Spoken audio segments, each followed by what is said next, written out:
Hosted by you/throwaway323130.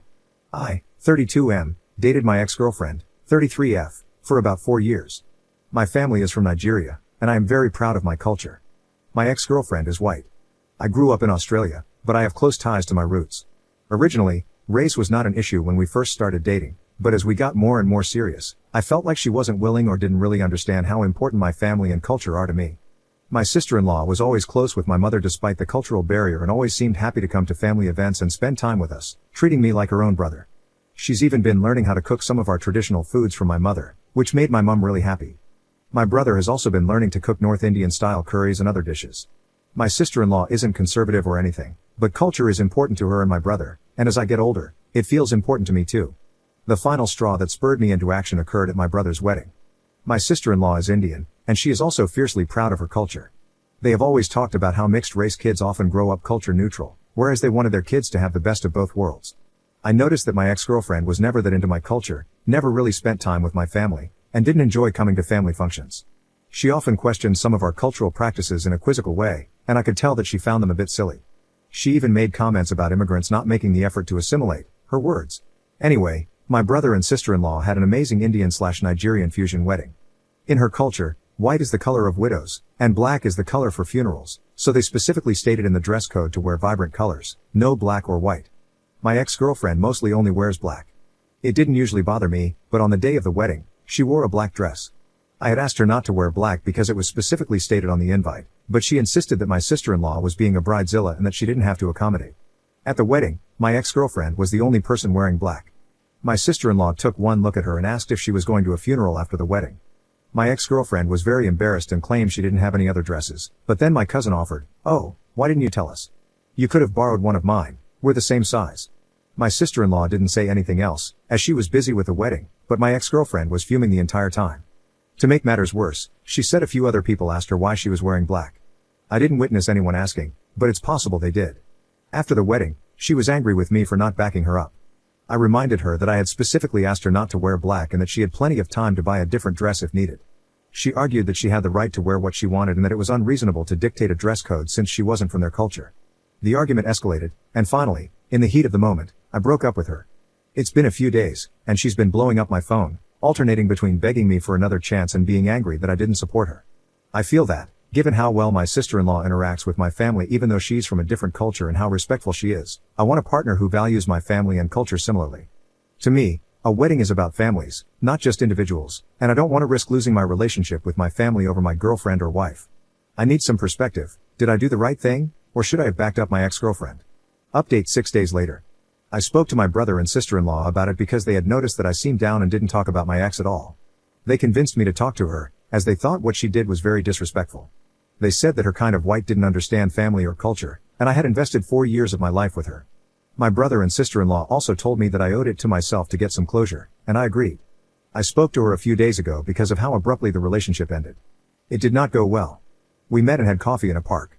I told her how hurt I was that she would disrespect my brother and sister-in-law on their wedding day by wearing a dress in one of the 2 colors they specifically asked us not to wear. She told me that she had forgotten about the wedding and had to rush to find something to wear. I told her I wasn't convinced, as the wedding had been on everyone's mind, and we had been asked to help set up the hall, which she didn't want to help with, but I did. She told me this was a stupid fight over a stupid dress.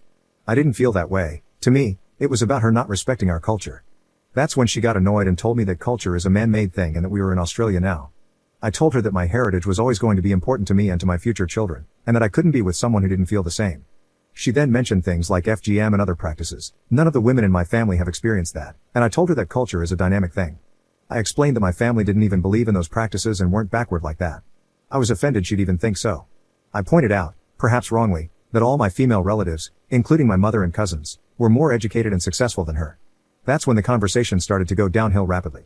She told me she had chosen a less strenuous career for me because we had planned to have kids, and she wanted to raise them herself, unlike my double-income family members, including my mother.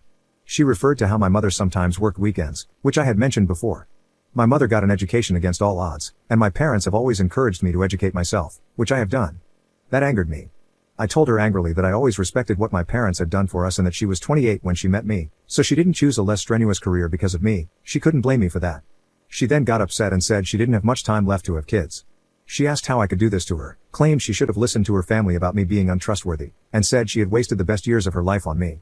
I told her if that's how she felt, then it was better that we stay broken up, and I got up and walked off.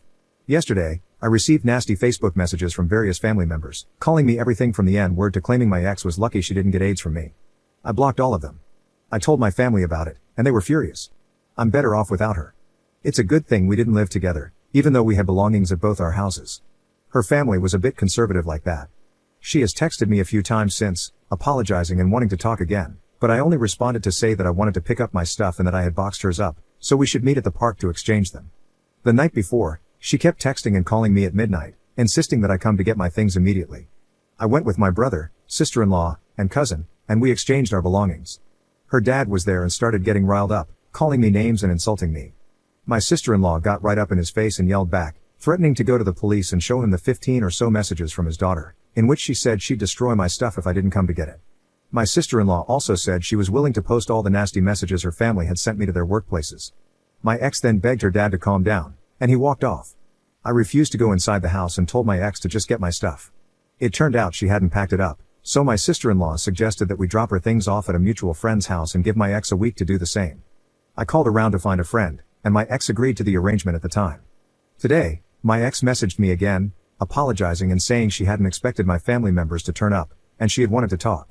With her father there? Yeah, right. I told her the same thing. She had a week to pack up my belongings and drop them off at our mutual friend's house. She texted back, saying it didn't have to be like this, but I told her it did, and I didn't want to discuss anything further. In the future, I'll notice the warning signs about a partner's family's behavior and won't always feel like I have to prove myself over and over again because I'm black.